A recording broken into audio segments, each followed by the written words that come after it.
अस्सलाम वालेकुम। आज इंशाल्लाह ताला कुछ सॉफ्टवेयर्स हैं जो बाय डिफ़ॉल्ट विंडोज़ में होते हैं, उसको हम देखेंगे।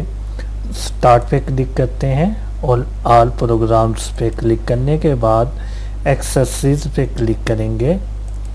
एक्सेसरीज़ पे क्लिक करने के बाद कैलकुलेटर आपके पास आ रहा है, तो कैलकुलेटर को आप यूज़ कर सकते हैं किसी भी पर्पज़ के लिए।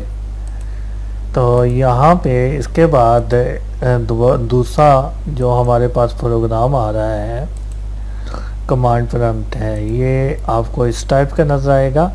ये बहुत कम हम इस्तेमाल करते हैं। उसके बाद हम चले जाते हैं जी, इससे अगला जो है हमारे पास ये है connect a network projector. Network projector को अगर आपने किसी नेटवर्क के अंदर लगाया है, नेटवर्क से मुराद काफ़ी सारे कंप्यूटर जो आपस में जुड़े होते हैं, तो अगर उस नेटवर्क के अंदर ये लगा रहे हैं तो ये वाली ऑप्शन को यूज़ करेंगे और ये अलाउ करने के बाद नेक्स्ट के बटन पे क्लिक कर देना है।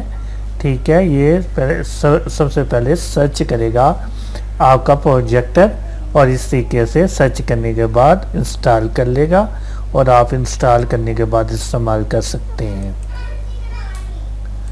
उसके बाद अगली ऑप्शन हमारे पास जो आ रही है वो, अगर आपने प्रोजेक्टर से सिंपल अपने पीसी के साथ अटैच किया है तो ये वाली ऑप्शन को हम यूज़ करेंगे।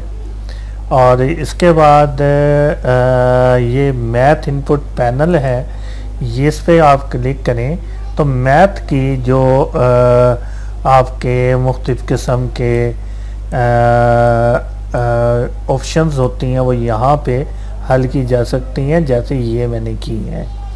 तो ये मुख्तलिफ़ तरीक़ों से अगर कोई इक्वेशन लिखनी है तो यहाँ पे अगर इक्वेशन वो वाली लिख देते हैं तो ऑटोमेटिकली वो आ जाती है।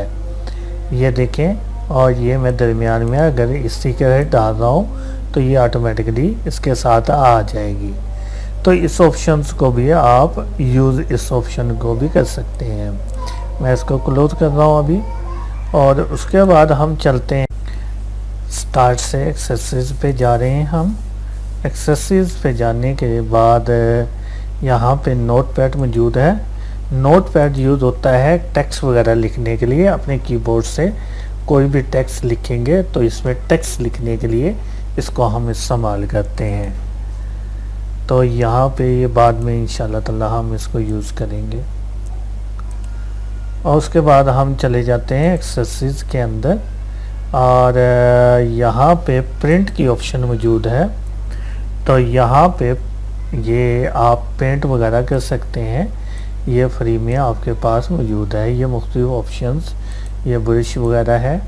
ठीक है, यहाँ से कलर वगैरह जो भी यूज़ करना चाहें, ठीक है, तो उससे कैसे आप इसको इस्तेमाल कर सकते हैं। इसके अलावा ये काफ़ी सारे ऑप्शंस भी आपके पास मौजूद हैं। तो इसको भी हम क्लोज़ करते हैं जी, हम सेव नहीं फ़िलहाल करना चाह रहे तो इसको क्लोज़ करते हैं। इसके बाद हम चले जाते हैं जी एक्सेसरीज़ के अंदर। यहाँ पे हमारे पास अगली ऑप्शन जो मौजूद है जी, रिमोट डेस्कटॉप कनेक्शन। अगर आप किसी पीसी को अपने इंटरनेट के ज़रिए किसी और पीसी के साथ अटैच करना चाह रहे हैं, आपस में कनेक्ट करना चाह रहे हैं, तो ये रिमोटली एक्सेस यहाँ से होगी।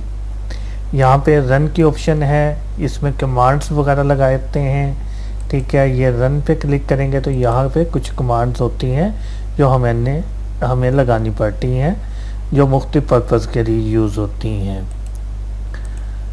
उसके बाद हम चले जाते हैं जी, और एक्सेसरीज़ के अंदर ही स्नैप टूल है जो मुख्तलिफ स्क्रीनशॉट्स के लिए हम यूज़ करते हैं।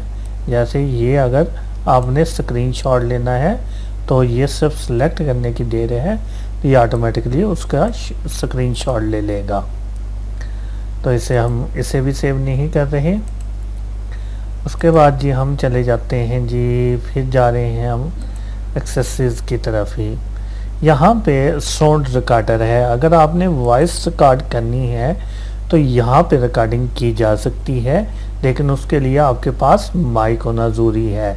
इस बटन पे क्लिक करेंगे और माइक से जो साउंड भी आप इसमें करना चाहें वो कर सकते हैं। इसके बाद हम अगली ऑप्शन हमारे पास क्या है जी, स्टिकी नोट्स। स्टिकी नोट्स आपने देखे होंगे जो आमतौर पे ऑफिस में चिपकाए जाते हैं। यहाँ पे आप अपने कंप्यूटर के ऊपर कोई भी स्टिकी नोट लिख के छोड़ सकते हैं और बाद में जब इसका काम ख़त्म हो जाए तो क्रॉस कर सकते हैं। इसके बाद हमारे पास आ जाता है जी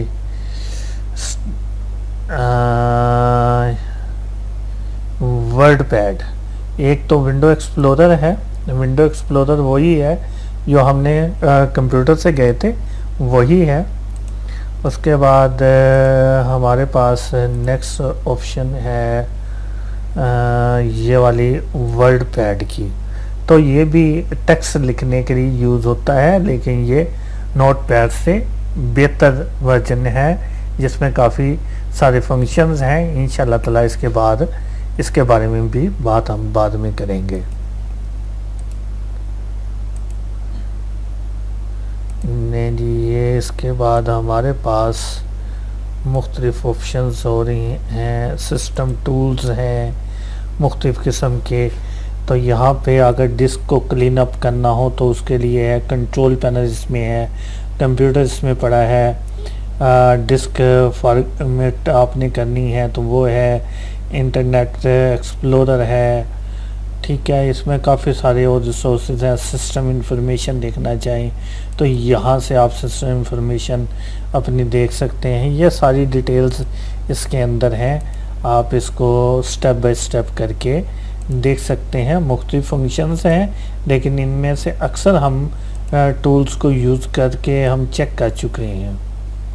तो यहाँ पे मुख्तलिफ जो सिस्टम रिस्टोर करना है, बैकअप का मैंने बताया था, या रिसोर्सेज मॉनिटर करने हैं तो ये रिसोर्सेज मॉनिटर हो रहे हैं कि आपकी रैम कितनी चल रही है, आपका हार्ड डिस्क कितनी चल रही है, आपका प्रोसेसर कितना इस्तेमाल हो रहा है। तो यहाँ पे वो आपको सारा कुछ बता रहा होता है। तो इससे आप मॉनिटर रिसोर्सेज अपने रिसोर्सेज को कर सकते हैं। ये ओवरव्यू है, सीपीयू की ये प्रोसेसिंग चल रही है, मेमोरी में ये सारा कुछ है, डिस्क में क्या चल रहा है, नेटवर्क में क्या चल रहा है, ये सारा कुछ आपको यहाँ पे बताया जाएगा। उसके बाद हम